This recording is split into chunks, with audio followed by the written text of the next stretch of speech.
saja stok berkat Tuhan yang Tuhan siapkan bagi kami semua. Biar kami semua bisa tahu bagaimana kami mengandalkan diri kami kepada Tuhan saja. Biar kami semua jemaat GBI Mawar Saron secara khusus maupun orang-orang juga dari luar jemaat GBI Mawar Saron pun yang mengikuti khotbah ini, sama-sama kami diberkati oleh firman Tuhan. Sama-sama kami menyadari bahwa Tuhan yang kami sembah di dalam nama Tuhan Yesus Kristus adalah Jehovah Jireh, Allah yang memberikan kecukupan bagi kami semua. Bersabdalah ya Bapa, kami anak-anak-Mu siap mendengarkannya. Dalam nama Tuhan Yesus Kristus kami berdoa dan mengucap syukur. Haleluya. Amin. Kita tepuk tangan dulu buat Tuhan Yesus. Haleluya. Bapak Ibu terima kasih. Silakan duduk. Salam sejahtera bagi kita semua dan sahabat shalom. Haleluya. Selamat kembali hadir dalam ibadah minggu GBI Mawar Saron. Dan kita bersyukur. Kalau tadi Bapak Penatua Edward yang sudah berdoa pembukaan tadi, doa tersebut sudah mengungkapkan bagaimana Tuhan memberikan kesempatan bagi kita dalam ibadah ini supaya kita bisa memberikan persembahan kepada Tuhan dengan konsep kita mesti memberikan pengampunan dulu kepada orang lain. Dan tadi pun juga tentu kutipan dari doa Bapa kami juga salah satu kalimatnya pun juga dikutip dalam doa tadi. Dan ini juga nanti kita akan kutip juga sedikit kalimat atau satu buah kalimat dari doa Bapa kami di dalam khotbah hari ini. Jadi saya sudah kasih spoiler sedikit dulu. Saya berani yakin khotbah hari ini akan memberkati Bapak Ibu. Selama kita buka hati sungguh-sungguh. Selama kita mau minta Tuhan berbicara ke dalam diri kita, Tuhan juga rindu supaya kita bisa diubahkan. Maka kita percaya hari ini mulai menjadi titik awal serial khotbah yang baru ini. 12 kelimpahan jemaat GBI Mawar Saron terjadi dalam hidup kita. Saya juga mau ini terjadi dalam hidup saya Bapak Ibu Saudara-saudari. Jadi saya juga rindu supaya bahan khotbah ini pun ini juga bisa jadi bagian dalam hidup saya. Jadi kemana-mana saya pergi, naik dan turun lembah, ketika kiri dan kanan, darat, udara dan laut, semua ini 12 ini menyertai kita semua.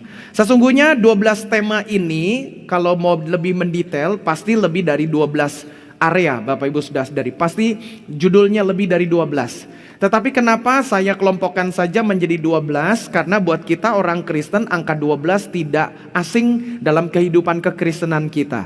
Karena bangsa Israel jumlahnya 12 suku, murid-murid Tuhan Yesus juga jumlahnya 12 suku. Janji firman Tuhan nanti di akhir zaman, kita yang percaya kepada Tuhan Yesus akan ikut memerintah, akan menghakimi, artinya ikut menjabat posisi-posisi bagus di sorga nanti untuk menghakimi 12 suku Israel. Bukan bangsa Israel yang akan kita hakimi atau kita nilai, tetapi ini menggambarkan semua umat bangsa yang ada di dunia ini. Maka itu angka 12 tentu tidak asing bagi kita. Maka saya menggunakan istilah 12 kelimpahan bagi jemaat GBI Mawar Saron. Contoh, tema pertama hari ini berbicara tentang kelimpahan harian. Sebetulnya masih ada lagi kelimpahan mingguan, masih ada lagi kelimpahan bulanan, kelimpahan musiman, karena musim itu lebih dari 1 bulan. Bahkan ada juga kelimpahan tahunan, bahkan ada juga kelimpahan masa transisi. Nanti kita akan bahas dalam khotbah hari ini. Jadi sesungguhnya berkat Tuhan itu sangat berlimpah dalam hidup kita. Oleh sebab itu Bapak Ibu Saudara-saudari, saya tidak mendetailkan ke dalam berkat mingguan, bulanan, musiman, tahunan, sampai berkat peralihan pun. Saya pikir biar itu menjadi ruangan kesempatan lain lagi untuk saya bisa khotbahkan dalam serial-serial berikutnya. Tetapi untuk 3 bulan penuh ini, Maret, April sampai kepada Mei, penuh Bapak Ibu sampai 31 Mei kita akan bahas 12 serial ini. Sesungguhnya kita akan menghadapi 3 bulan ke depan ini total ada 13 hari Minggu. Walaupun ini judulnya 12 tetapi nanti ke depannya termasuk hari ini akan ada 13 hari Minggu. Salah satunya adalah hari Paskah Kebangkitan. Jadi nanti Paskah Kebangkitan kita stop dulu tema serial ini, kita akan fokus tentang Paskah Kebangkitan. Nah puji Tuhan jadi genaplah klop Maret, April, Mei. Pembatas Alkitab ini Bapak Ibu boleh dapatkan, ambil lebih dari 1 silakan, bagikan kepada orang-orang, titip kepada teman-teman, main ke rumah orang taruh ini. Dan juga yang kedua Bapak Ibu jangan lupa hari ini tolong Bapak Ibu bisa ambil brosur ini. Karena saya dan gereja kita, pengurus-pengurus komisi kemarin sudah rapat. Kita sudah sepakati bahwa kita memberanikan diri menggunakan nama Kelapa Gading Praise Festival. Kita tidak namakan Mawar Saron Praise Festival karena kita berpikir tidak salah kok kita sebagai akamsi, anak kampung sini buat Kelapa Gading. Karena GBI Mawar Saron hadir di Kelapa Gading pada tahun 1993, Bapak Ibu. Mungkin anak-anak kita 93 belum lahir, kita gereja sudah ada di tempat ini.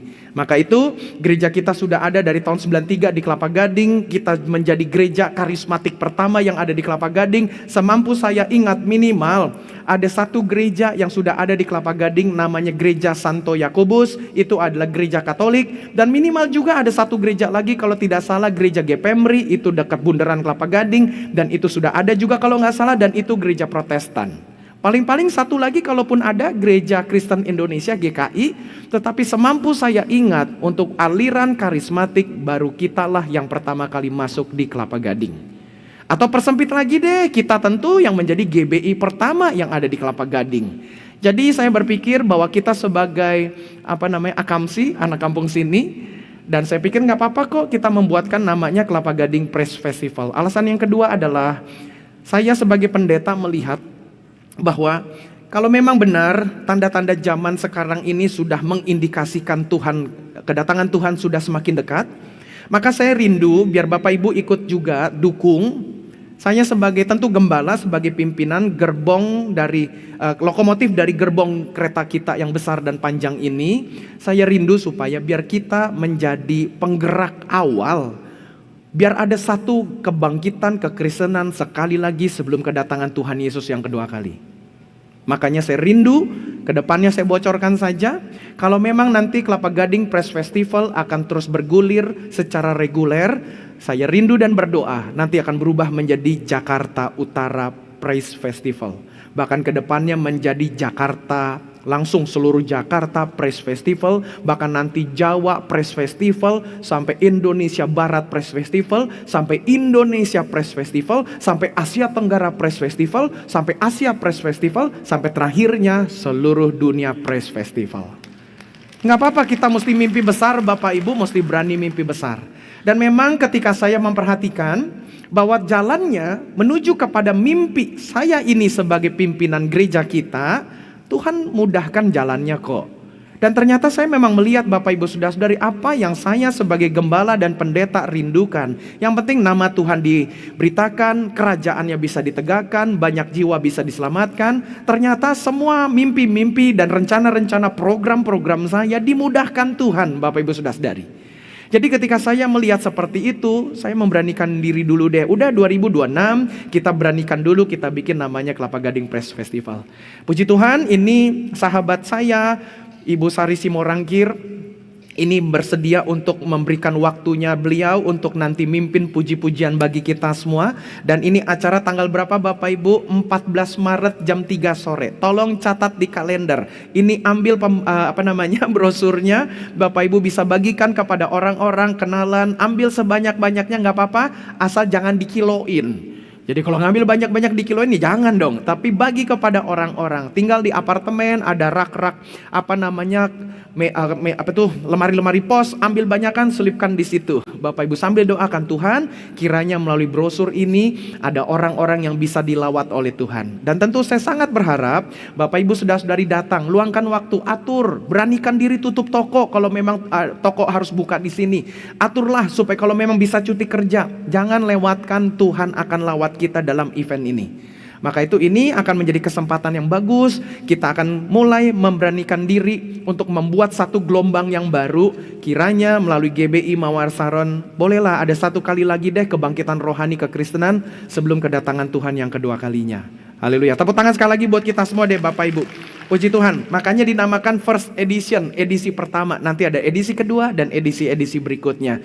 Ya, kita sudah ada rencana-rencana beberapa teman-teman kita yang artis-artis rohani, tentu yang kerohaniannya baik, yang hidup rumah tangganya bagus, yang reputasinya juga baik. Maka itu yang akan masuk dalam target-target kita untuk diundang. Ke depan-depannya, maksudnya kita fokus ini dululah untuk 2 minggu ke depan. Ke depannya pasti ada orang-orang yang hebat juga yang akan kita datangkan agar kita bisa sama-sama memuji Tuhan. Haleluya. Dan ini kesempatan Bapak Ibu bisa bawa jiwa baru, Bapak Ibu bawa kenalan, teman-teman kantor, teman-teman kompleks rumah, teman-teman komunitas yang selama ini mungkin diajak ke gereja hari Minggu, rasanya alergi, tapi ini kan konser, boleh kita ajak mereka ramai-ramai. Dan saya rindu juga gereja-gereja lain, turut juga saya undang, supaya biar GBI Mawar Saron bisa menjadi contoh dan teladan.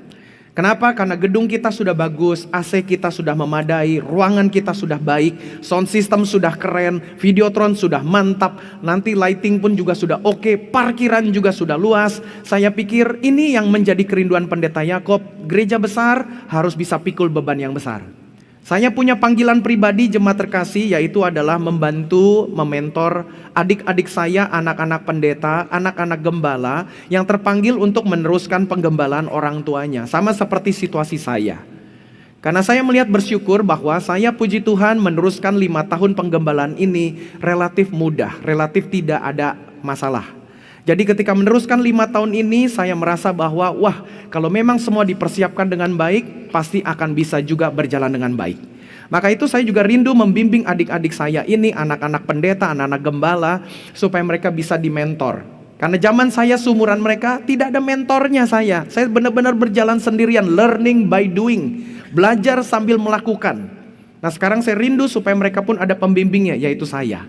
Nah jadi event ini pun saya rindu ini boleh menjadi ajang untuk mereka bisa datang, mereka bisa sama-sama nikmati sebuah praise and worship yang baik dengan ruangan yang oke, supaya mereka bisa terinspirasi sebagaimana Pendeta Yakob Nahwai dulu di gereja Yoido Full Gospel Church di Korea, terpapar dengan gereja Yoido setiap minggu, lihat gereja yang besar, ibadah yang mantap, pulang dari Korea selesai mendapatkan gelar MA, Master of Arts dalam bidang church growth, dalam bidang pertumbuhan gereja. Beliau pulang bawa api itu. Dan beliau dari tahun 80-an awal, 78 gereja kita berdiri, Pendeta Yakob sudah bermimpi, saya mau bangun gereja besar. Karena apa? Terpapar dengan gereja Yoido.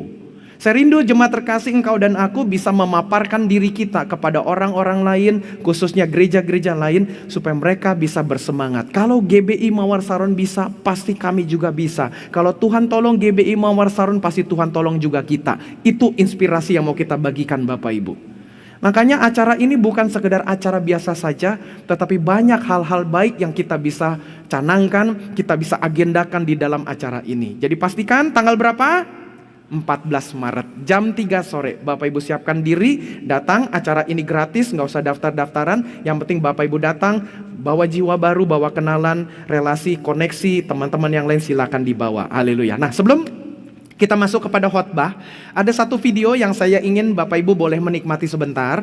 Ini adalah video ringkasan, rangkuman dari kunjungan saya sebagai gembala, sebagai pimpinan gereja kita. Jadi hari Jumat kemarin saya Jumatan di Masjid Istiqlal Bapak Ibu. Jadi hari Jumat kemarin saya berkunjung ke sana, tepat kira-kira 12:30 saya sudah tiba di sana didampingi beberapa penatua diaken. Karena kunjungan itu bukan saya sedang Jumatan dan dalam persiapan bulan suci Ramadan, tetapi saya membalas kunjungan dari staf khusus Menteri Agama, Bapak Gugun Gumilar, yang beberapa waktu kemarin datang ke gereja kita pada hari Minggu dan berjumpa dengan saya pada siang hari. Kami bincang-bincang dan akhirnya saya berkata, gantian nanti Pak Gugun, saya juga rindu berkunjung membalas kunjungan ini ke tempat Bapak. Lalu beliau berkata, kalau begitu Pak Pendeta main saja ke Masjid Istiqlal. Lalu kemudian nanti kita akan turun ke terowongan yang bernama terowongan silaturahim. Jadi di terowongan itu yang akan menghubungkan Masjid Katedral dengan gedung Masjid Katedral. Ya paham lah ya. Jadi dari Masjid Istiqlal sampai dengan gereja katedral, itu maksudnya. Nah jadi terowongan itu belum terbuka untuk umum. Jadi Bapak Presiden pertama, Bapak Insinyur Soekarno yang berniat untuk membangun Masjid Istiqlal, kemudian berjalannya waktu dengan dana yang tidak murah, luas tanahnya 10 hektar Bapak Ibu, luas tanah gereja kita 1 hektar lebih lah, ya 1 hektar lah gereja kita, mereka 10 hektar Masjid Istiqlal. Sampai sekarang tetap menjadi masjid terbesar yang ada di Asia Tenggara, dan itu menjadi milik kita, aset negara. Maka itu akhirnya Diresmikan di tahun 1978 oleh Presiden yang kedua, Bapak Soeharto. Dan menariknya Bapak Ibu Saudara-saudari, tanggal peresmian Masjid Istiqlal jatuh pada tanggal 22 Februari 1978. 3 hari berikutnya GBI Mawar Saron berdiri. Jadi saya dan penatua diaken yang datang ke sana kaget juga lihat banyak papan bunga. Selamat Idul Milad ke-48.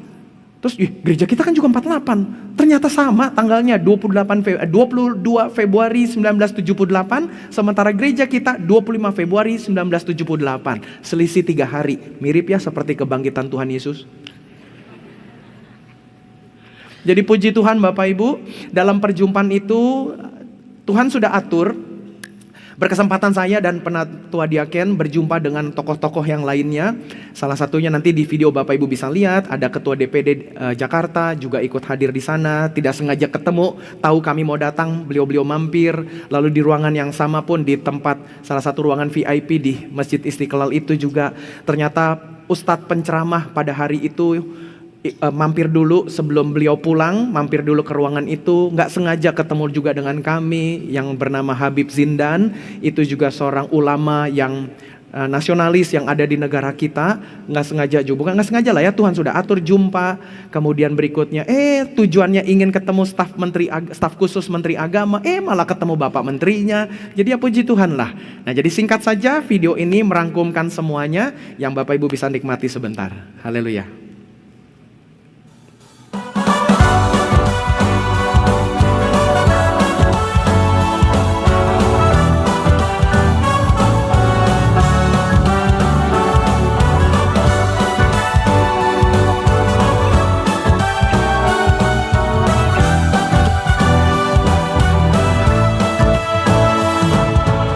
Dalam semangat membangun persaudaraan dan memperkokoh kerukunan antar umat beragama, Pendeta Yohanes Nahuai MTH bersama jajaran penatua dan diaken melaksanakan kunjungan silaturahmi ke Masjid Istiqlal.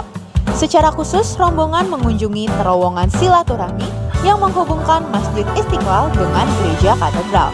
Terowongan silaturahmi tersebut saat ini belum dibuka untuk umum dan masih diperuntukkan secara terbatas bagi tamu undangan dan VIP. Kegiatan ini disambut langsung oleh staf khusus Menteri Agama, yakni Bapak Haji Gugun Gumilar MA PhD, yang secara khusus mengundang Pendeta Yohanes untuk hadir dalam pertemuan dan dialog kebangsaan. Kunjungan ini menjadi wujud nyata komitmen gereja dalam merawat hubungan yang harmonis di tengah keberagaman bangsa Indonesia. Dalam suasana penuh kehangatan dan saling menghormati, rombongan disambut dengan baik serta terjalin dialog yang membangun mengenai pentingnya toleransi, persatuan, serta kerjasama lintas iman. Dalam kesempatan yang sama, Pendeta Yohanes Nahuai MTH juga berjumpa dengan Habib Jindan bin Novel bin Jindan, seorang pendakwah yang dikenal luas melalui pelayanan dakwahnya di berbagai daerah di Indonesia. Pertemuan tersebut berlangsung dalam suasana hangat dan penuh rasa saling menghormati, mencerminkan semangat persaudaraan dan dialog antar umat beragama. Tidak hanya itu, Pendeta Yohanes Nahuai MTH juga mendapat kesempatan untuk bertemu dengan Menteri Agama Republik Indonesia, yakni Profesor Dr. Nasaruddin Umar MA. Dalam pertemuan tersebut, dibahas pentingnya menjaga kerukunan umat beragama, memperkuat nilai-nilai toleransi, serta mendorong peran aktif para pemimpin agama dalam membangun persatuan bangsa. Rangkaian pertemuan ini menjadi momen yang bermakna, menunjukkan komitmen bersama antara tokoh agama dan pemerintah dalam merawat kebinekaan serta memperkokoh harmoni di tengah masyarakat Indonesia yang majemuk.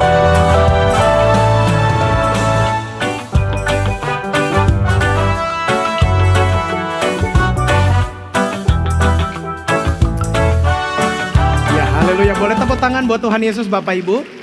Jadi puji Tuhan karena Masjid Istiqlal sudah menjadi bagian cagar budaya, maka masjid itu sudah terbuka untuk umum dan saya pikir dan sudah juga dijanjikan oleh staf Menteri Agama ini untuk kalau memang ada kunjungan berikutnya ke sana, beliau akan nanti bantu untuk bisa diwujudkan. Jadi Bapak Ibu, kalau memang perlu kita nanti bikin aja ya rame-rame kita wisata ke Masjid Istiqlal Bapak Ibu, supaya biar kita juga menunjukkan bahwa kita orang-orang Kristen pun juga sama-sama mau membangun bangsa ini untuk lebih baik lagi. Biar ini menjadi gambaran bagi kita semuanya. Dan nanti gantian juga, jangan kaget kalau rombongan dari mereka nanti mau main-main ke gereja kita, nggak apa-apa juga Bapak Ibu, betul kan? Jadi kita sama-sama, kan lahirnya di bulan yang sama. Jadi kita pikir sebagai kakak adik atau anak kembar ya. Karena kan cuma selisih 3 hari. Jadi dengan kata lain kita mesti baik dengan mereka demi kepentingan bangsa kita, supaya ke depannya Indonesia jadi lebih baik lagi. Terima kasih. Sekali lagi tepuk tangan deh buat Tuhan Yesus. Haleluya. Puji Tuhan. Nah, hari ini Bapak Ibu kita akan masuk dalam khotbah kita hari ini.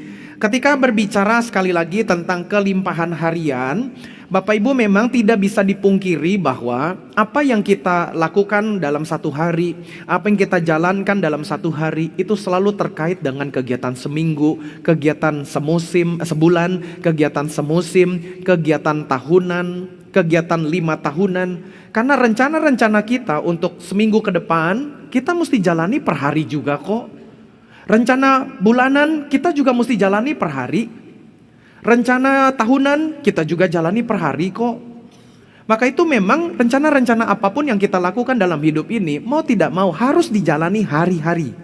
Hari-hari itu memang kita mesti jalani menuju kepada 1 minggu, 1 musim, 1 bulan, dan seterusnya. Maka itu khotbah hari ini penting untuk Bapak Ibu Saudara-saudari bisa mengetahui. Karena khotbah hari ini akan menolong kita semua, termasuk menolong saya. Apa saja stok berkat yang Tuhan hadirkan bagi kita semua. Nah, hari ini kita akan belajar dari bangsa Israel, Bapak Ibu Saudara-saudari, kelimpahan model apa dalam bentuk harian yang Tuhan janjikan kepada bangsa Israel, dan juga ternyata berlaku bagi kita semua, orang-orang yang percaya kepada Tuhan Yesus. Diangkat menjadi Israel rohani. Artinya menjadi umat pilihan secara rohani.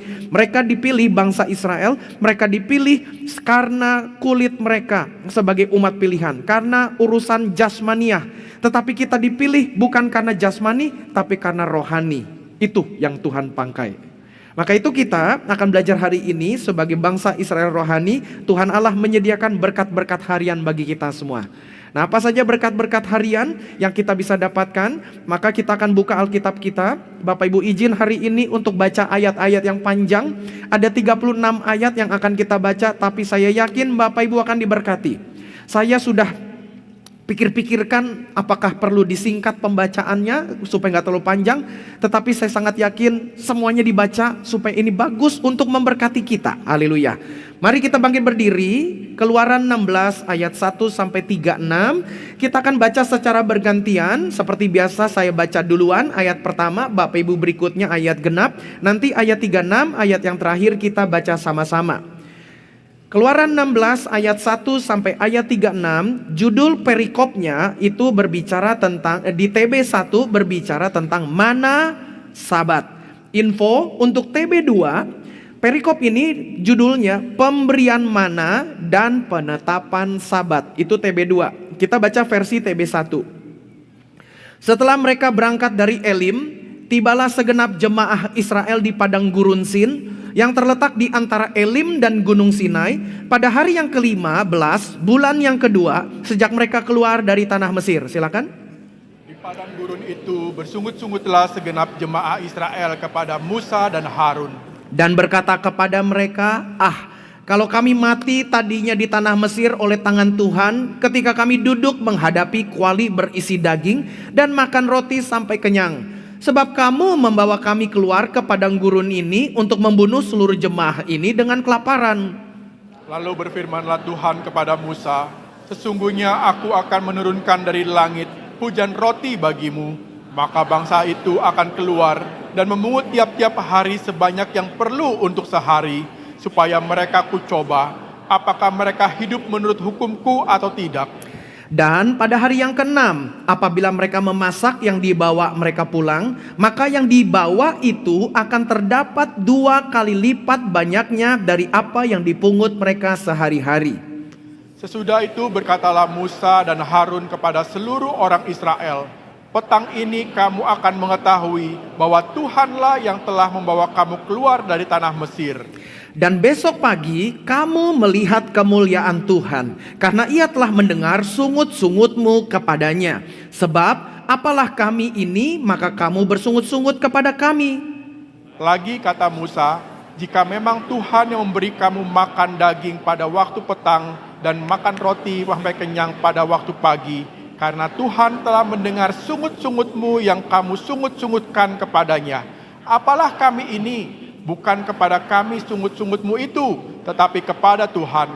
Kata Musa kepada Harun, katakanlah kepada segenap jemaah Israel, marilah dekat ke hadapan Tuhan, sebab ia telah mendengar sungut-sungutmu.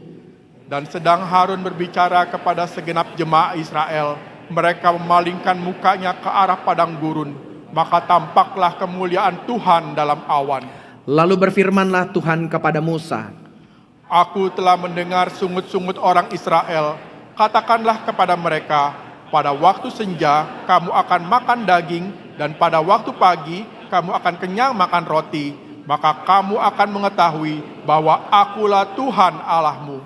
pada waktu petang datanglah berduyun-duyun burung puyuh yang menutupi perkemahan itu.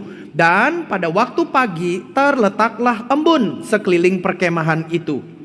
Ketika embun itu telah menguap, tampaklah pada permukaan padang gurun sesuatu yang halus, sesuatu yang seperti sisik, halus seperti embun beku di bumi. Ketika orang Israel melihatnya, berkatalah mereka seorang kepada yang lain, apakah ini? Sebab mereka tidak tahu apa itu. Tetapi Musa berkata kepada mereka, inilah roti yang diberikan Tuhan kepadamu menjadi makananmu. Beginilah perintah Tuhan, pungutlah itu tiap-tiap orang menurut keperluannya. Masing-masing kamu boleh mengambil untuk seisi kemahnya, segomer seorang menurut jumlah jiwa. Demikianlah diperbuat orang Israel, mereka mengumpulkan, ada yang banyak, ada yang sedikit. Ketika mereka menakarnya dengan gomer, maka orang yang mengumpulkan banyak tidak kelebihan, dan orang yang mengumpulkan sedikit tidak kekurangan. Tiap-tiap orang mengumpulkan menurut keperluannya. Musa berkata kepada mereka, seorang pun tidak boleh meninggalkan daripadanya sampai pagi.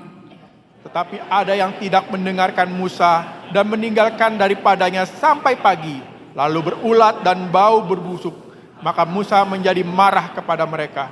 Setiap pagi mereka memungutnya, tiap-tiap orang menurut keperluannya. Tetapi ketika matahari panas, cairlah itu. Dan pada hari yang keenam, mereka memungut roti itu 2 kali lipat banyaknya, 2 gomer untuk tiap-tiap orang. Dan datanglah semua pemimpin jemaah memberitahukannya kepada Musa. Lalu berkatalah Musa kepada mereka, inilah yang dimaksudkan Tuhan. Besok adalah hari perhentian penuh, Sabat yang kudus bagi Tuhan. Maka roti yang perlu kamu bakar, bakarlah. Dan apa yang perlu kamu masak, masaklah. Dan segala kelebihannya biarkanlah di tempatnya untuk disimpan sampai pagi. Mereka membiarkannya di tempatnya sampai keesokan harinya, seperti yang diperintahkan Musa. Lalu tidaklah berbau busuk dan tidak ada ulat di dalamnya. Selanjutnya kata Musa, makanlah itu pada hari ini, sebab hari ini adalah Sabat untuk Tuhan. Pada hari ini tidaklah kamu mendapatnya di padang. 6 hari lamanya kamu memungutnya, tetapi pada hari yang ke-7 ada Sabat, maka roti itu tidak ada pada hari itu. Tetapi ketika pada hari ke-7 ada dari bangsa itu yang keluar memungutnya, tidaklah mereka mendapatnya. Sebab itu Tuhan berfirman kepada Musa, berapa lama lagi kamu menolak mengikuti segala perintahku dan hukumku? Perhatikanlah, Tuhan telah memberikan Sabat itu kepadamu. Itulah sebabnya pada hari ke-6 ia memberikan kepadamu roti untuk 2 hari. Tinggallah kamu di tempatmu masing-masing, seorang pun tidak boleh keluar dari tempatnya pada hari ke-7 itu. Lalu beristirahatlah bangsa itu pada hari ke-7. Umat Israel menyebutkan namanya mana, warnanya putih seperti ketumbar dan rasanya seperti rasa kue madu. Musa berkata, beginilah perintah Tuhan, ambillah segomer penuh untuk disimpan turun-temurun, supaya keturunan mereka melihat roti yang kuberi kamu makan di padang gurun, ketika aku membawa kamu keluar dari tanah Mesir. Sebab itu Musa berkata kepada Harun, ambillah sebuah buli-buli, taruhlah mana di dalamnya segomer penuh, dan tempatkanlah itu di hadapan Tuhan untuk disimpan turun-temurun. Seperti yang diperintahkan Tuhan kepada Musa, demikianlah buli-buli itu ditempatkan Harun di hadapan tabut hukum Allah untuk disimpan. Orang Israel makan mana 40 tahun lamanya, sampai mereka tiba di tanah yang didiami orang. Mereka makan mana sampai tiba di perbatasan tanah Kanaan bersama-sama. Adapun segomer ialah 1/10 eva. Amin. Puji Tuhan. Bapak Ibu silakan duduk. Bapak Ibu membaca ayat yang panjang ini, Bapak Ibu tentu mendapatkan gambaran konteksnya. Dan ini gambaran yang perlu kita ketahui secara mendetail. Saya untuk baca ayat ini per hari ini, inilah yang kedua kalinya. Ibadah pertama tadi jam 6 pagi saya membaca bersama-sama jemaat, dan sekarang yang kedua kalinya membaca lagi bersama dengan jemaat di ibadah kedua. Dan saya menemukan kedalaman yang lebih dalam lagi ternyata. Maka itu Bapak Ibu, ini kerennya ayat Alkitab ini, perikop ini Bapak Ibu bacalah di rumah lagi. Nanti pulang ke rumah baca dengan istri, suami, anak, teman komsel, baca juga dengan teman-teman kos. Mau baca sendiri juga silakan. Tolong dibaca ulang lagi supaya engkau diberkati oleh firman Tuhan ini. Maka kita akan bahas ada 3 berkat yang akan kita dapatkan dari Tuhan, berbicara tentang kelimpahan harian. 3 area kelimpahan harian jemaat GBI Mawar Saron. Itu subtema khotbah hari ini. 3 area. Jadi ada 3 area yang akan kita dapatkan kelimpahan setiap harinya. Maka itu gimana caranya? Caranya adalah yang pertama Bapak Ibu sudah sadari, kelimpahan harian area yang pertama adalah kita akan dapat menyadari, melaksanakan, dan harus putuskan, gak boleh neko-neko lagi, yaitu adalah kebergantungan harian. Untuk memudahkan Bapak Ibu bisa menghafalnya, 3K deh kita namakan. K yang pertama kebergantungan, K yang kedua kecukupan, K yang ketiga ketaatan. Boleh ngomong sama-sama? Kebergantungan, kecukupan, ketaatan. Sekali lagi, kebergantungan, kecukupan, ketaatan. Lebih keras lagi, kebergantungan, kecukupan, ketaatan. Sekali lagi, kebergantungan, kecukupan, ketaatan. Itu tuh yang akan kita bahas. Maka itu yang pertama sekali lagi ayat 1 kembali berkata begini. Setelah mereka berangkat dari Elim, tibalah segenap jemaah Israel di padang gurun Sin yang terletak di antara Elim dan gunung Sinai. Pada hari yang ke-15 bulan yang kedua, cerita udah 2 bulan nih, 2 bulan setengah. Sejak mereka keluar dari tanah Mesir, 1 bulan setengah maksudnya. Ulangi, pada hari yang ke-15 bulan yang kedua, jadi 1 bulan setengah, sejak mereka keluar dari tanah Mesir. Dalam masa transisi ini, makanya saya dapat berkatnya tuh, bahwa memang ternyata ada berkat dalam masa transisi Bapak Ibu. Tanggal 1 ini masih hari Minggu, anggaplah masa transisi. Persiapan untuk minggu yang baru, karena ini hari Minggu, persiapan untuk seminggu yang baru. Hari ini tanggal 1 pas lagi hari Minggu, persiapan untuk 1 bulan yang baru. Makanya Tuhan sudah atur sedemikian kerennya, tanggalnya sudah cocok. Dan Tuhan juga berikan firman Tuhan bagi kita semua, tanggalnya juga, temanya juga sudah cocok. Dan kita bisa bahas bagaimana berkat harian bicara tentang mana. Dan nanti di bagian ketiga, poin yang ketiga akan harus dikaitkan dengan Sabat. Makanya itu penting nih khotbah hari ini, haleluya. Jadi Bapak Ibu sudah sadari, di Elim Tuhan menyediakan 12 mata air. Dalam Keluaran 15, kalau Bapak Ibu bisa baca di perikop sebelumnya, tepatnya di ayat 27, dicatat di sana. Di Elim Tuhan menyediakan 12 mata air dan 70 pohon korma. Saya tidak tahu apakah 70 pohon korma ini betul-betul dihitung oleh Musa atau tidak. Tetapi mengingat Musa sebagai jebolan dari pendidikan dalam istana Firaun, pasti belajar ilmu tentang menghitung, pasti detail. Maka itu saya yakin kalau Musa memang menghitung betul angkanya 70 pohon korma itu dan 12 mata air, karena 12 itu gampang dihitung. Ini menjadi gambaran juga provisi Tuhan, penyediaan Tuhan, kecukupan bahkan kelimpahan yang Tuhan berikan. Jumlah suku Israel berapa? 12. Tuhan berikan 12 mata air, masing-masing suku 1 mata air, nggak rebutan.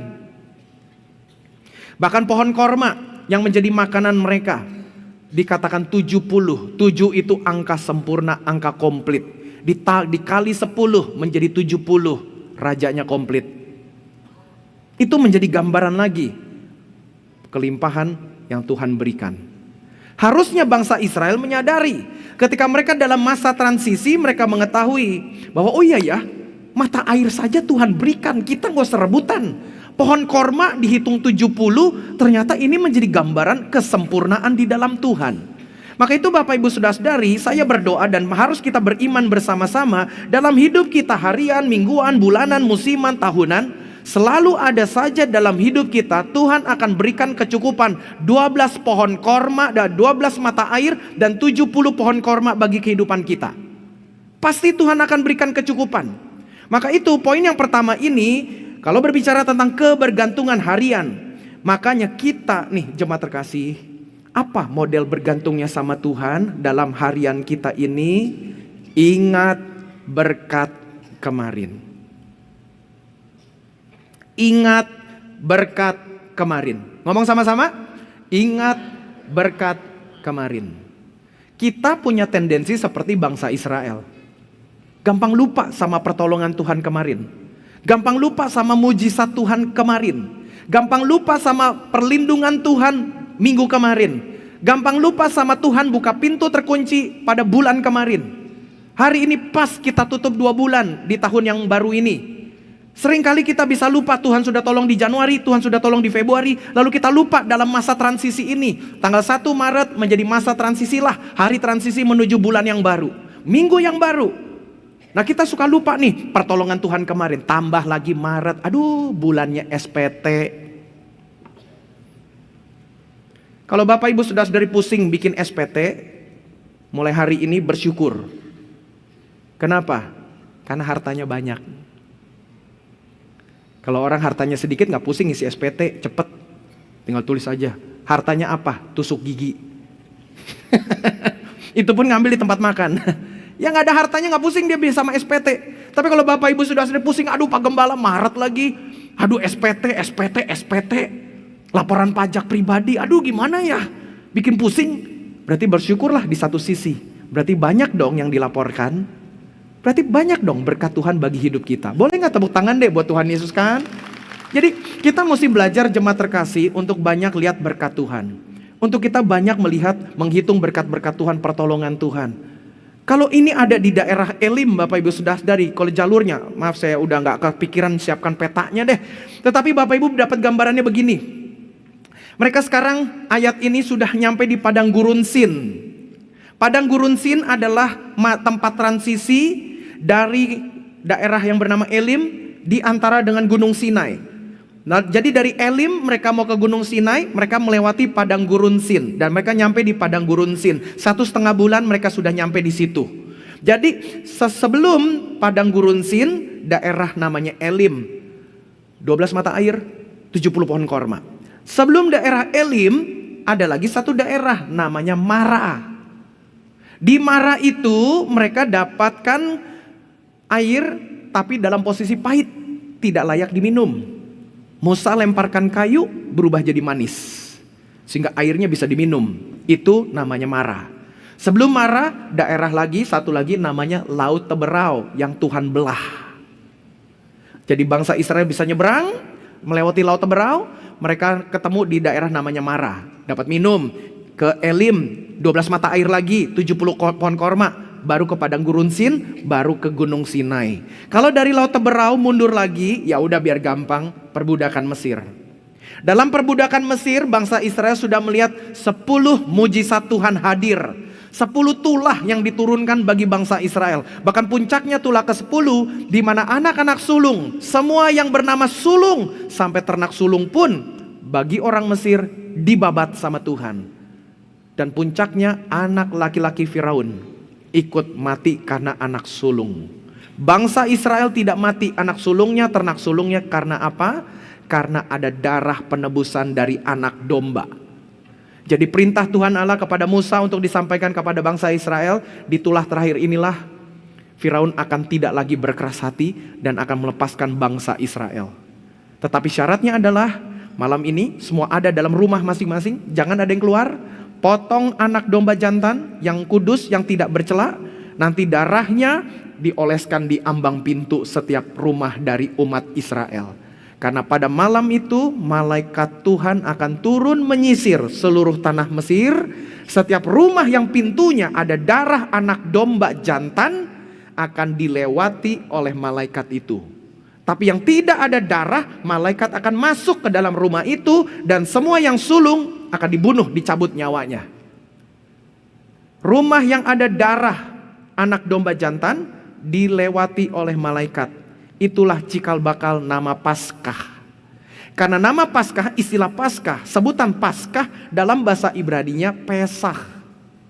Jadi kalau rumahnya ada darah anak domba jantan, malaikat akan Pesach melewati rumah itu. Makanya konsep kita perjamuan kudus, konsep kita di Golgota itu, nanti waktu kita masuk ke sorga, nanti menjelang masuk ke sorga, kita yang sudah percaya Tuhan Yesus, di dalam badan kita ada darah anak domba Allah. Bukan anak domba jantan lagi, anak domba Allah, yaitu darah Tuhan Yesus.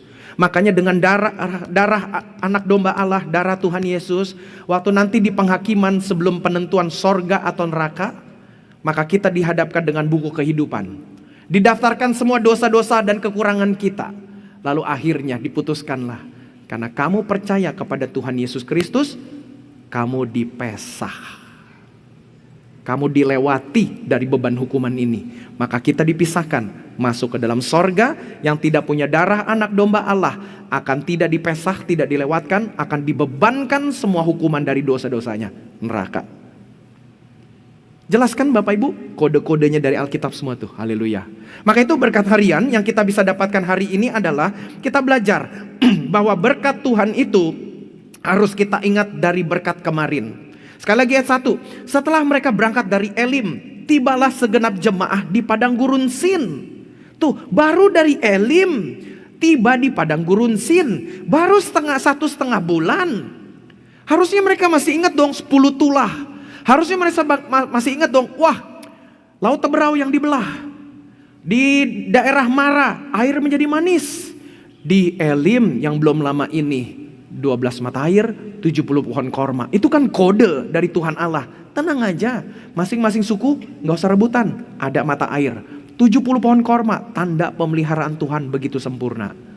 Waduh, mantap loh Bapak Ibu. Nah, dalam hidup kita jemaat terkasih, kita juga mesti belajar supaya biar kita ingat, dalam hidup kita ini selalu akan ada 12 mata air dan 70 pohon korma yang Tuhan hadirkan.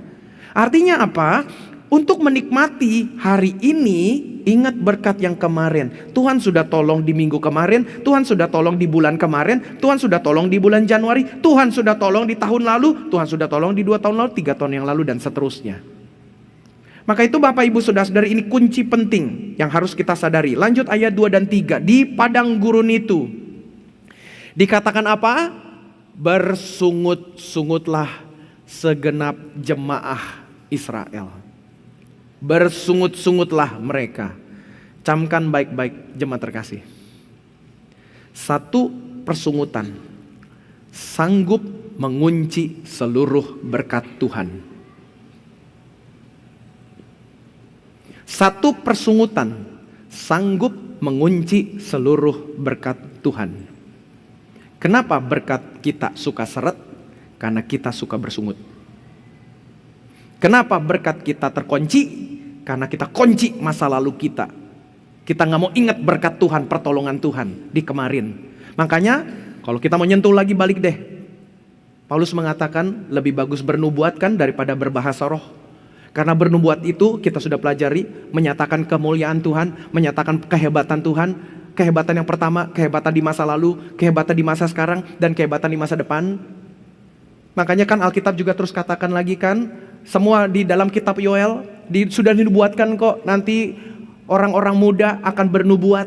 Tuh, bernubuat sekali lagi, ngomongin kehebatan Tuhan masa lalu, ngomongin kehebatan Tuhan masa sekarang, ngomongin kehebatan Tuhan masa depan. Jadi jangan lupakan pertolongan Tuhan di hari kemarin Bapak Ibu. Haleluya. Itu menjadi tugas kita. Masuki bulan Maret ini, ingat pertolongan Tuhan bulan Februari. Menjalani minggu ini, ingat pertolongan Tuhan seminggu kemarin. Jangan lupakan itu jemaat terkasih. Maka tahun ini saya memberanikan diri Untuk kita nanti upgrade terus berbagai macam segala equipment yang ada di gereja kita. Salah satunya yang saya sangat pengen terjadi adalah kita ganti kamera sistem Bapak Ibu. Kamera sistem kita mantapkan. Ini kamera masih belum bagus semuanya.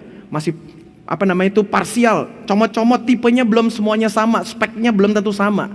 Kita berdoa supaya semua speknya bisa sama. Kalau perlu Jimmy Jeepnya ada 2 Bapak Ibu. 1 di kiri, 1 di kanan.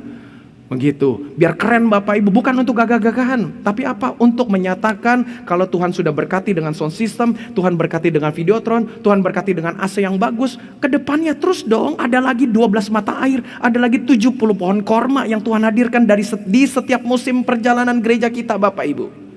Supaya biar engkau bisa lihatlah dari Bapak Gembalamu ini, untuk bisa hadirkan pertolongan dan mujizat Tuhan di depan mata kita. Supaya kita yang seminggu sekali datang ke gereja, kita bisa terpukau dengan betul apa yang diimankan dan dikhotbahkan Bapak Gembala dari Alkitab, betul terwujud dalam hidup gereja.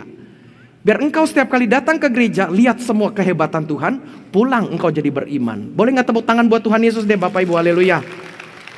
Maka itu dimulai dari saya terus berdoa, Tuhan, hamba seringkali takut dan khawatir, hamba seringkali ragu-ragu. Tapi aku mau mantapkan. Aku nengok kemarin, Tuhan sudah tolong dengan sound system, Tuhan sudah tolong dengan videotron, Tuhan sudah tolong dengan AC, Tuhan sudah tolong dengan tanah sebelah. Waduh, banyak pertolongan Tuhan. Akhirnya masuk kepada bulan ketiga ini, saya berkata kepada diri saya, hai Yohanes, jangan pernah takut lagi, karena kemarin-kemarin Allah sudah menunjukkan dirinya dengan banyak pertolongan. Pasti hari ini, minggu depan, bulan depan, tahun ini, tahun depan, Allah yang sama pasti akan mencukupkan semua kebutuhan gereja. Maka kalau gereja bisa dicukupkan kebutuhannya, pasti jemaatnya juga dicukupkan. Haleluya. Jadi jemaat terkasih, gak usah takut, amin. Yang penting ingat sekarang, jangan kita bersungut. Ada musim-musim yang akan kita masuki. Akan ada padang-padang gurun sin yang engkau akan lewati. Sementara lewat di padang gurun sin, ingat baik-baik, itu proses transisi. Tujuan engkau dan aku Tuhan mau bawa bukan di padang gurun, tapi di Gunung Sinai. Jadi sama juga dengan hidup ini. Tujuan kita adalah apa? Sorga nanti. Jadi segala yang terjadi dalam hidup kita ini, karena kita Kristen kita dipersulit, karena kita Kristen karir kita gak bagus, karena kita Kristen gak jadi nikah, karena kita Kristen dan seterusnya, berbagai macam alasan, kok kayaknya kita dihimpit ya. Tenang saja, ini padang gurun sin. Seminggu ke depan mau cek kesehatan, seminggu ke depan mau kontrol, tenang saja, ini padang gurun sin. Kalaupun kita mesti operasi dan kata dokter mesti operasi, ini padang gurun sin. Tenang, belum nyampe Gunung Sinai. Kenapa Gunung Sinai penting? Mungkin ada yang pernah pergi ke Israel, mampir ke Mesir, lihat Gunung Sinai. Pak Gembala, Gunung Sinai itu gak ada hijau-hijaunya, panas gersang, gak ada apa-apanya. Betul, tapi di Gunung Sinai lah Allah menampakkan dirinya di atas puncak gunungnya, menjadi gambaran sorga Bapak Ibu Saudara-saudari. Jadi tenang, tujuan kita adalah tanah perjanjian, tujuan kita adalah sorga. Jadi nanti kalau kita punya masalah-masalah, kita punya sakit penyakit, kita punya keadaan-keadaan ekonomi yang memburuk, kita berkata kepada diri sendiri, tenang, ini padang gurun sin. Maka mulutku tidak boleh bersungut-sungut, karena satu persungutan sanggup menutup seluruh berkat Tuhan. Jangan sampai gara-gara bersungut satu kali. Bangsa Israel tadi berkata, ada kata kalau kami di tanah Mesir, kami akan mati. Di depan kami kuali berisi daging. Menurut saya ini kalimat lebay, berlebihan. Gak begitu juga lah. Kan mereka diperbudak Bapak Ibu. Tapi itu berlebih-lebihan. Makanya jemaat terkasih, kalau kita gak ingat berkat Tuhan kemarin, kita sering kali marah sama Tuhan, kita kan lebay loh di hadapan Tuhan loh. Kita kan seperti bangsa Israel tuh, seperti anak kecil merengek-rengek ingin dapat balon. Gak dapat balonnya ngerengek-rengek. Bahkan dulu pun waktu kita kecil, mungkin kita pernah berkata sama orang tua kita, atau anak-anak kita pun berkata sama kita, enakan papanya teman saya, enakannya mamanya teman saya lebih baik. Itu lebay, kalimat lebay, kalimat berlebihan. Bangsa Israel pun kalimatnya berlebihan. Itulah makanya Bapak Ibu. Jadi kita belajar hari ini, ingat berkat-berkat kemarin. Haleluya.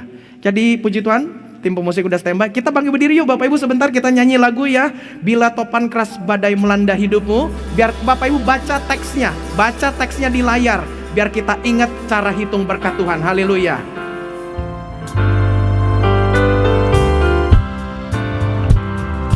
Bila topan keras melanda hidupmu, bila putus asa dan letih lesu, berkat Tuhan satu-satu hitunglah kau di. Kita bait yang kedua.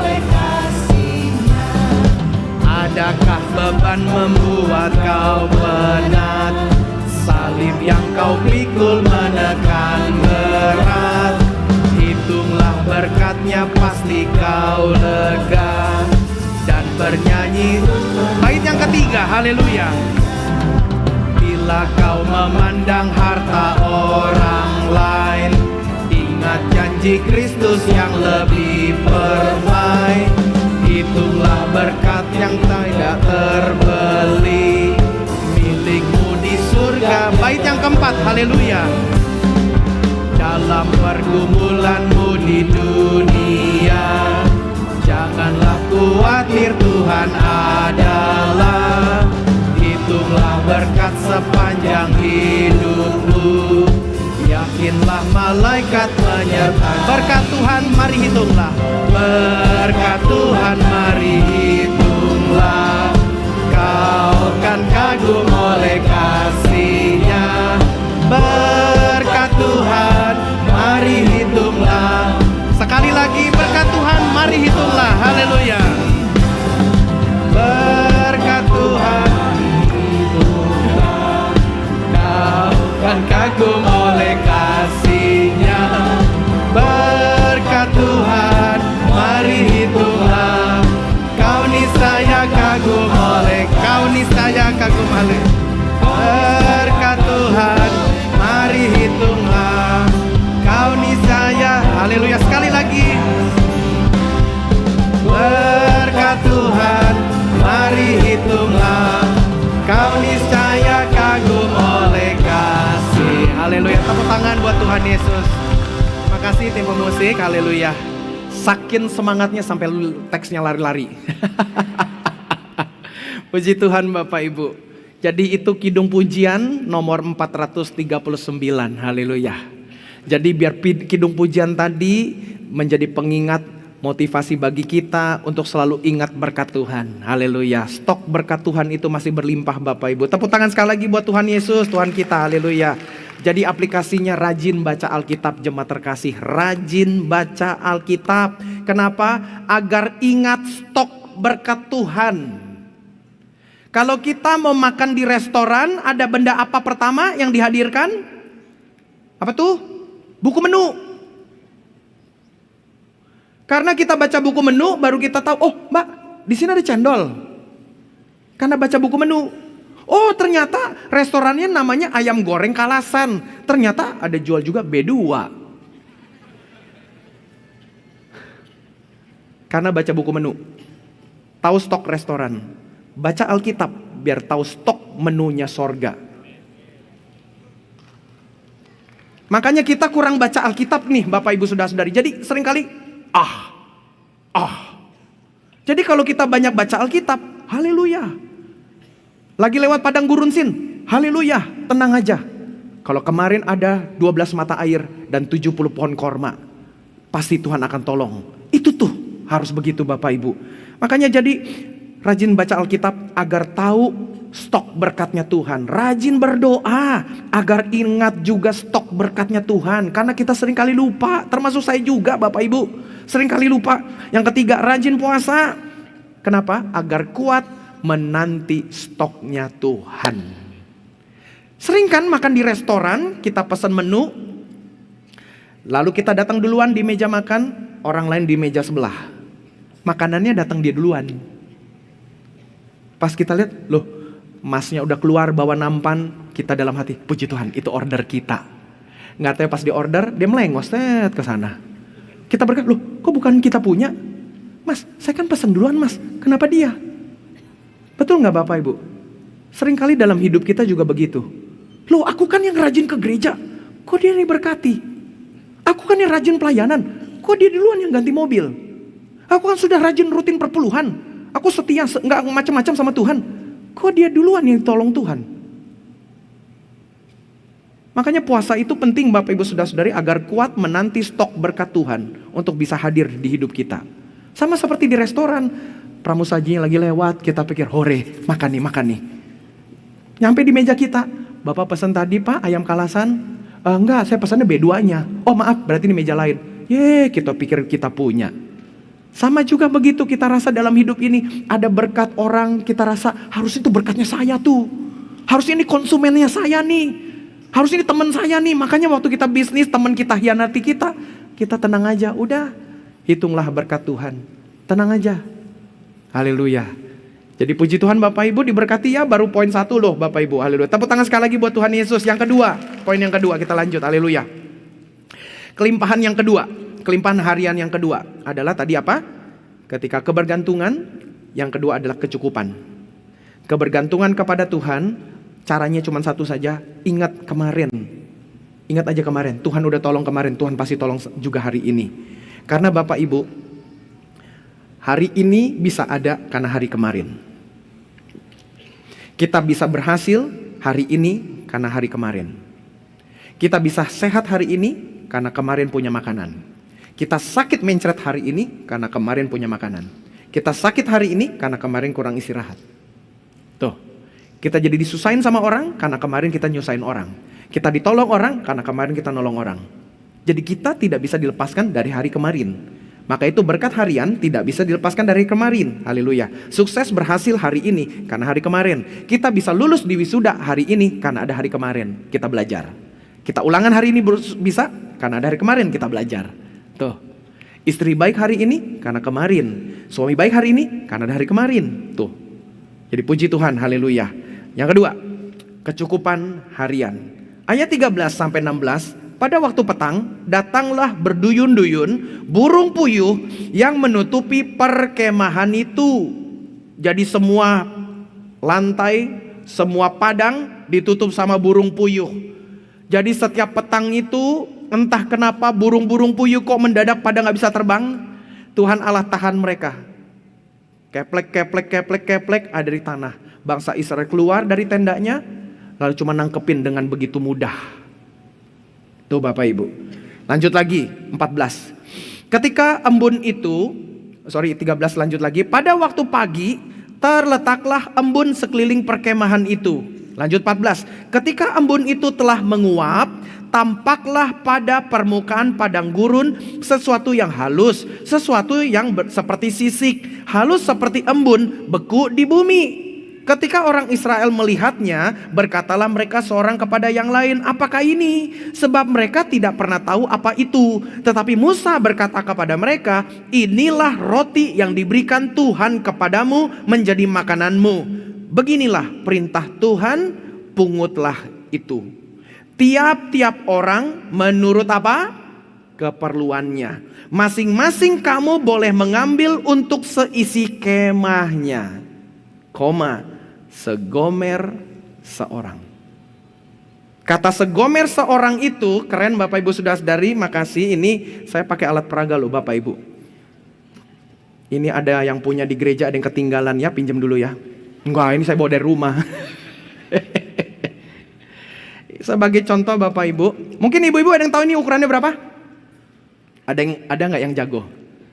Kalau ada yang tahu, pembatas Alkitabnya saya kasih 2 deh. Semalam sampai saya bilang sama istri, coba kamu tolong dong cariin di rumah kita, ada nggak Tupperware? Sebenarnya sih ini bukan Tupperware ya, ini Tupperware tuh merek Bapak Ibu. Kita di Indonesia nama-nama benda berubah, nama merek berubah jadi benda. Semprotan nyamuk semua disebutnya Baygon. Semua air minum disebutnya Aqua. Makanya waktu saya makan di restoran, Bapak mau minum apa? Saya minumnya Aqua aja Mbak. Pak maaf kami gak punya Aqua, kami ada Ades. Ya sama Rudolfo. Maksudnya itu, tapi pramusaji bilang, ya maaf Pak kami kan sebut merek. Oh ya udah, tapi intinya sama aja kan. Nah ini jadi anggaplah ini Tupperware walaupun merek. Jadi ini Bapak Ibu Saudara-saudari yang jumlahnya 2 liter. Inilah kurang lebih takaran 1 gomer. 1 gomer itu untuk zaman sekarang hitung-hitungannya adalah 2,2 liter atau bisa 2,3 liter. Ya udah 0,2 0,3-nya kita eliminir saja deh biar gampang, ini anggap saja 1 gomer. Jadi ketika bangsa Israel itu diperintahkan Tuhan, ayatnya tadi bilang tuh, dikatakan ayat 16, beginilah perintah Tuhan titik 2. Tuhan ngomong sama bangsa Israel ini lakukan hal ini ya. Dikatakan berikutnya, pungutlah itu ketika embun turun, kemudian berubah mengeras sebentar, ambillah itu, pungut. Jadi mereka punya alat takaran seukuran kurang lebih begini, mereka bawa keluar, mereka jongkok pungutin tuh. Seorang demi seorang, suami ngambil, ayo mam, mana anak kita 5 orang? Anak 5-5-nya keluar bawa tempat seperti ini, segomer. Jadi gak salah juga ya orang-orang Indonesia kalau ke kondangan bawa Tupperware. Belajar dari bangsa Israel. Gak apa-apa ibu-ibu, biar gak repot masakan besok pagi kan. Iya saya tahu. Pertanyaannya, apakah setiap kemah punya alat ukur takaran sebesar ini? Mungkin rumah kita, kemah kita punya.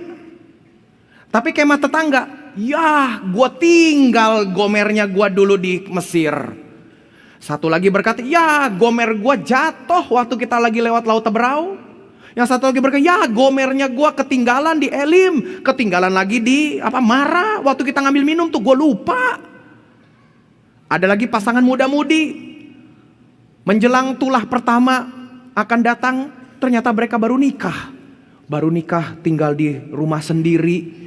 Tulah datang. Dia ngomong sama istrinya, ya kita gak jadi honeymoon. Gara-gara 10 tulah ngantri. Terus ikutan keluar lagi dari bangsa Mesir, dari tanah Mesir, udah keluar. Belum punya perabotan rumah tangga.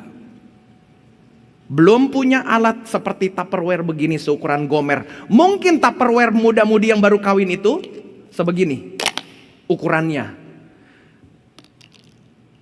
Jadi gak semua orang punya ukuran sebegini. Ada yang punya ukurannya kecil. Ada yang ukurannya kalau itu tadi segomer, dia seember. Lebih gede lagi. Pas orang lagi ngambil begini kan, dia bilang, wih ember. Dicolek, mam itu ember mam kita gak ada ember. Gak ada apa, adanya gomer. Ada yang punya buli-buli, ada yang punya kendi. Sedapatnya lah mereka masukin semua, sepenuh-penuhnya lah mereka atur semuanya. Maka lanjut lagi ya, itu ayat 16, dilanjutkan lagi, kalimat ulangi lagi. Setiap orang menurut keperluannya. Masing-masing kamu boleh mengambil untuk seisi kemahnya. Monggo silahkan. Segomer seorang menurut jumlah jiwa. Tapi gak semua jiwa punya gomer. Ada yang punyanya kecil.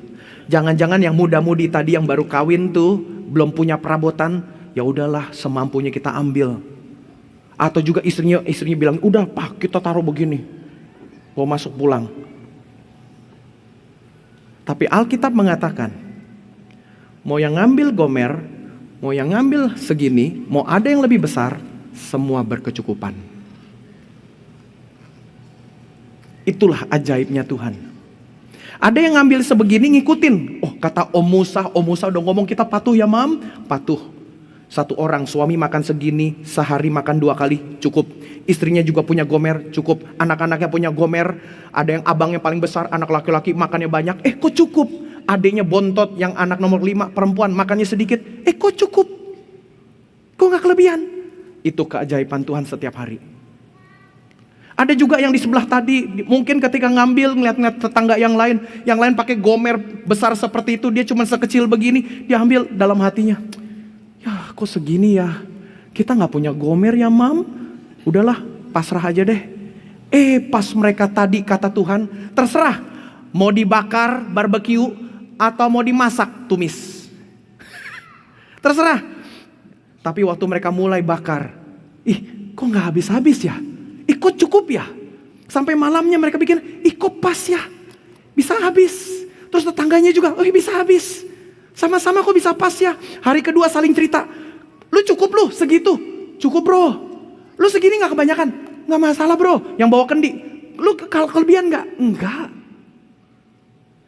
Ini menjadi gambaran buat kita semua hari ini. Nggak usah bandingkan berkat-berkat kita dengan berkat orang lain.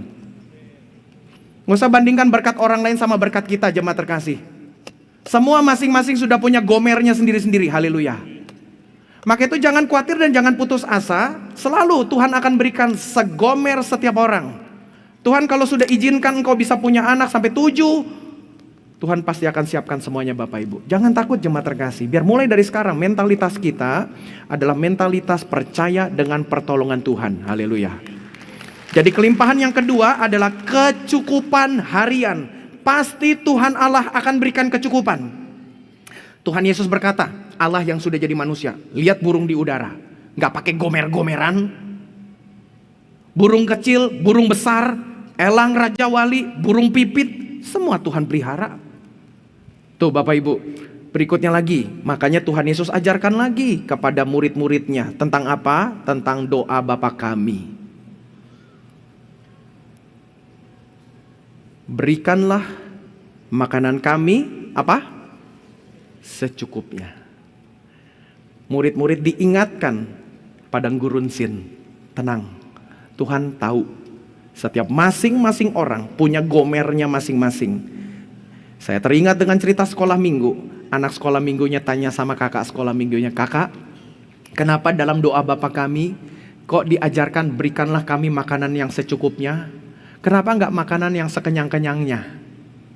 Lalu guru sekolah minggunya bilang sama dia, nak, kalau doa Bapa kami makanan secukupnya.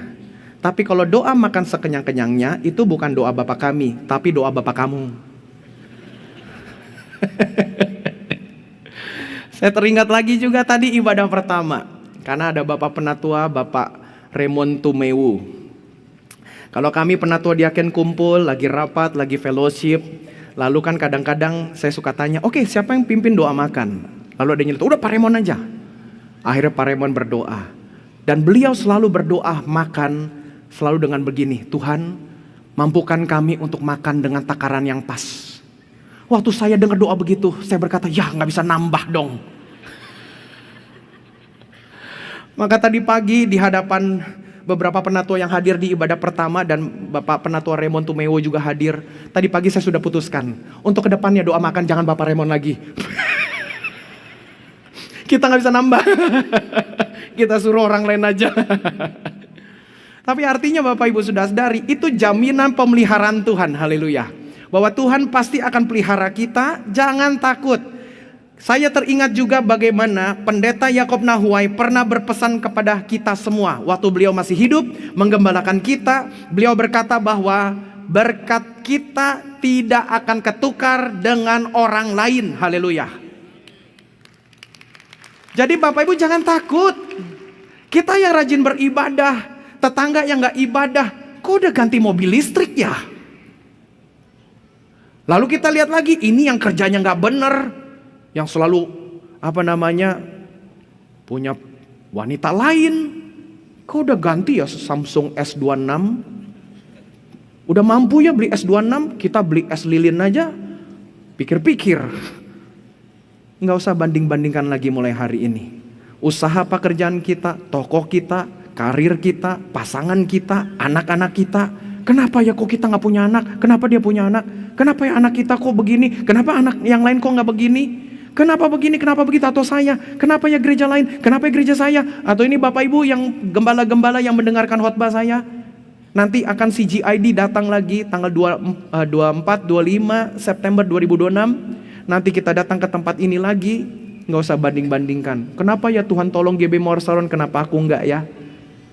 Jadi mulai hari ini, Tuhan sudah tahu masing-masing punya gomernya sendiri. Kalau kita gomernya sebegini, ukurannya segomer benar-benar 2,2 liter, tapi kita punyanya hanya sebegini, tenang saja. Tuhan akan memberikan kecukupan dalam takarannya masing-masing. Karena Allah kita Allah yang sanggup, Allah yang betul-betul mampu, Allah yang gak berkata kamu kekecilan makanya kekurangan. Makanya kita sama-sama yakin hari ini, kelimpahan harian pasti Tuhan akan berikan kecukupan harian. Kalau kita makannya misalnya, kita makan hari ini, ternyata makanannya kita ini cuma nasi dengan kecap manis 3 tetes, nggak apa-apa. Nanti sebelahnya ada nasi dengan telur ceplok. Kita nggak berkata, kenapa dia ada telur ceplok ya Tuhan, aku enggak. Udah tenang aja. Allah kita bukan Allah yang bodoh. Allah kita Allah yang maha pintar, maha tahu, paham apa yang kita perlukan. Masing-masing sudah ditakar berkatnya. Jadi Bapak Ibu jangan takut. Yang penting perlu kita lakukan sekarang, sekali lagi yang pertama, kebergantungan kepada Tuhan. Jadi waktu kita bergantung kepada Tuhan, kita ingat berkat Tuhan kemarin. Jadi kita nggak ngiri dengan orang lain, kita nggak marah sama Tuhan, kita nggak marah, nggak cemburu sama orang lain. Kita akan ingat Tuhan, fokus kita hanya dengan Tuhan saja. Dan disinilah titik awal kelimpahan akan terjadi. Orang setia dengan perkara kecil, Tuhan akan berikan perkara besar. Jadi tenang saja Bapak Ibu, siapkan dirimu, Tuhan akan limpahkan berkat yang banyak. Jadi tiang patok kemah kita akan dilepaskan, dipancang lebih luas lagi, dipancang lebih luas lagi. Asal apa? Asal kita bergantung kepada Tuhan. Dan yang kedua, selalu merasa cukup.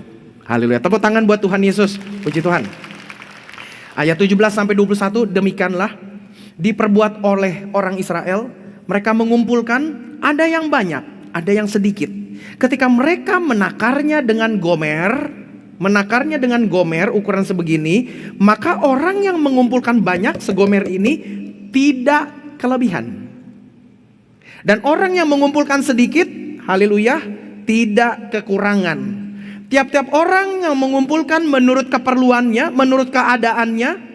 Musa berkata kepada mereka, seorang pun tidak boleh meninggalkan daripadanya sampai pagi. Jangan ngestok, kata Musa. Tetapi ada yang tidak mendengarkan Musa dan meninggalkan daripadanya sampai pagi. Dia ngestok diam-diam. Lalu berulat dan berbau busuk. Maka Musa menjadi marah kepada mereka. 21. Setiap pagi mereka memungutnya tiap-tiap orang menurut keperluannya, menurut keadaannya. Tetapi ketika matahari panas, cairlah itu. Berkat Tuhan selalu tersedia masing-masing. Jadi tenang aja Bapak Ibu ya. Untuk meniti karir, gak usah sikut kiri, gak usah sikut kanan, gak usah jilat bos. Jilatlah Tuhan yang mengendalikan hati bos. Supaya biar bos nanti tergerak melihat kita, dia bukakan pintu karir kita. Dan entah gimana caranya, dengan caranya Tuhan, gak taunya kita menjadi orang yang karirnya dilancarkan Tuhan. Udah tenang aja. Yang perempuan-perempuan juga jaga diri baik-baik ya. Ini saya pasti ada pesan Tuhan nih buat kita semua. Maaf ya, yang perempuan-perempuan gak usah jual badan demi dapatkan karir. Gak usah genit-genit sama orang demi dapat duit. Yang tidur sama suami orang, bertobat ya hari ini. Ingat semua ada gomernya masing-masing, ada takarannya. Bapak-bapak juga gitu ya. Hidup baik-baik ya, usaha yang benar ya. Kalau memang barang cungko, jangan bilang Jerman. Jadi kalau memang dari cungko, bilang aja ini memang cungko kok. Begitu. Emang kenapa kalau barang cungko? Jadi benar-benarlah kerja yang benar. Saya juga menjalankan hidup jadi belajar hari ini. Iya ya Tuhan ya, aku sering kali juga suka nengok kiri nengok kanan. Aku jadi rasa gimana-gimana. Udah sekarang aku percaya Tuhan sudah punya takarannya masing-masing. Kita percaya berkat kemarin membuat kita bergantung terus sama Tuhan. Berkat hari ini kita rasa cukup. Aduh bahagia deh hidup ini. Tepuk tangan sekali lagi buat Tuhan Yesus. Puji Tuhan. Yang ketiga, haleluya. Kelimpahan yang ketiga adalah ketaatan harian. Maka ketaatan harian ini akan memuncak di hari Sabat. Maka kalau berbicara tentang ketaatan, Bapak Ibu Saudara-saudari, berkat-berkat harian itu menariknya dikaitkan kepada hari Sabat. Jadi apa yang Tuhan berikan selama 6 hari ini akan nanti berguna untuk Sabat. Pada hari, ayat 22, pada hari yang ke-6, mereka memungut roti itu 2 kali lipat banyaknya. 2 gomer untuk tiap-tiap orang. Dan datanglah semua pemimpin jemaah memberitahukannya kepada Musa.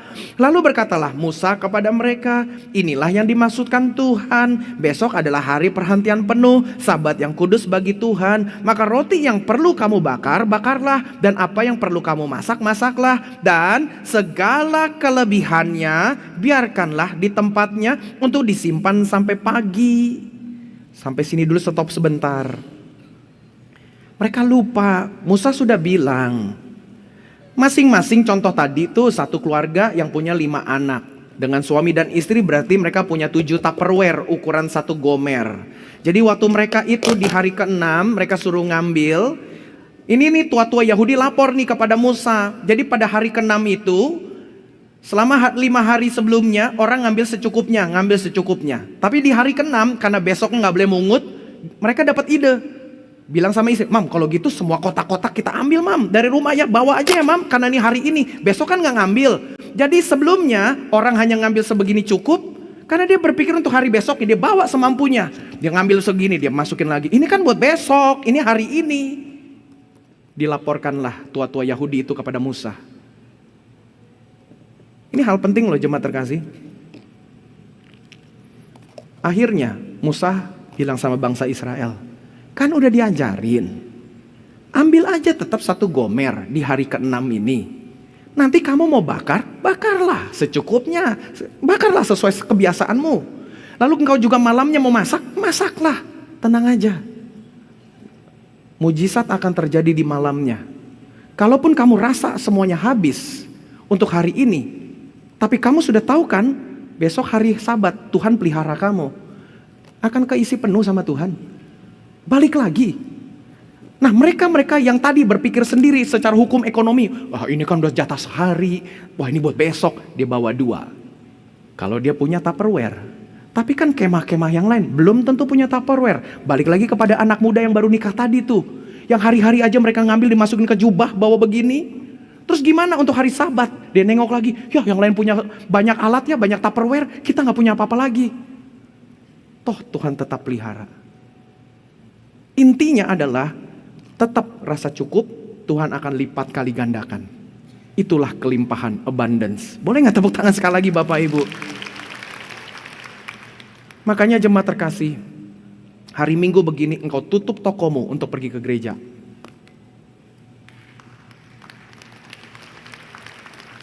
Engkau berani, engkau usah kerja hari Minggu. Gereja udah bantu ibadah 4 kali.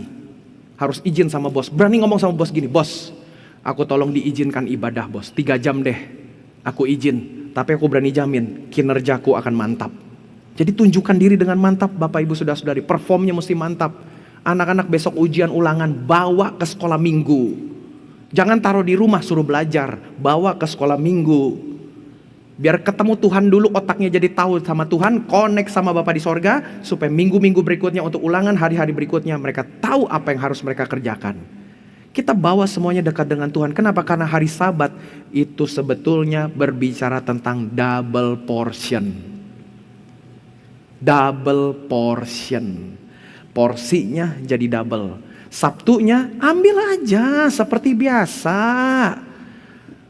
Paginya makan, masak seperti biasa, mau dibakar-bakar seperti biasa, mau masak-masak seperti biasa. Tenang aja, ya habis katanya waktu sudah malam. Tenang. Percaya sama kecukupan dari Tuhan.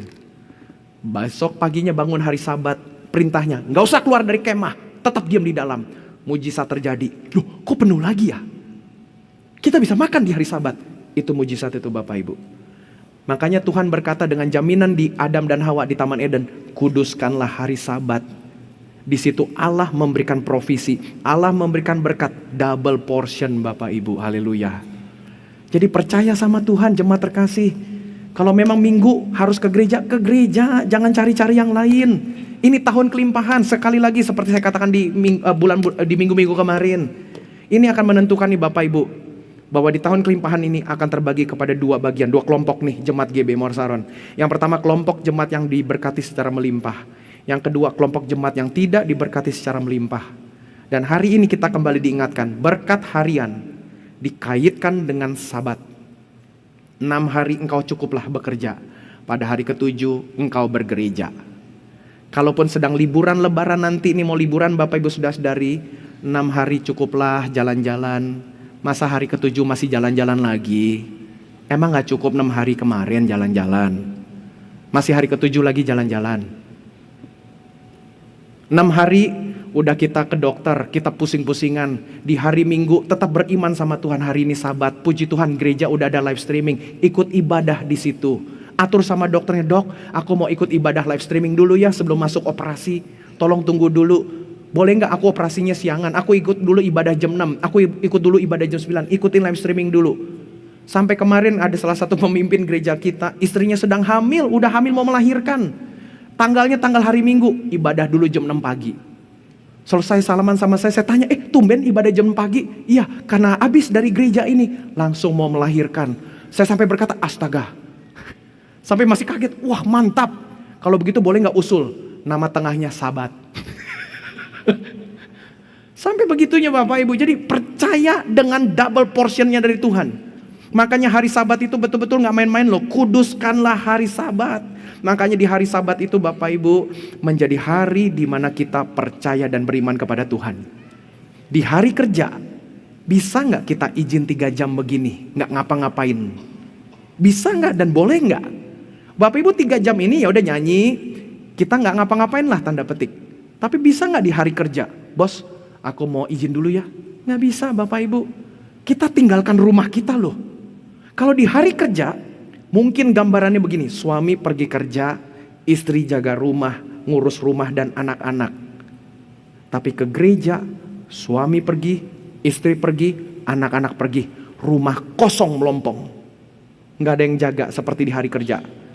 Itulah tanda kita percaya dengan provisinya Tuhan.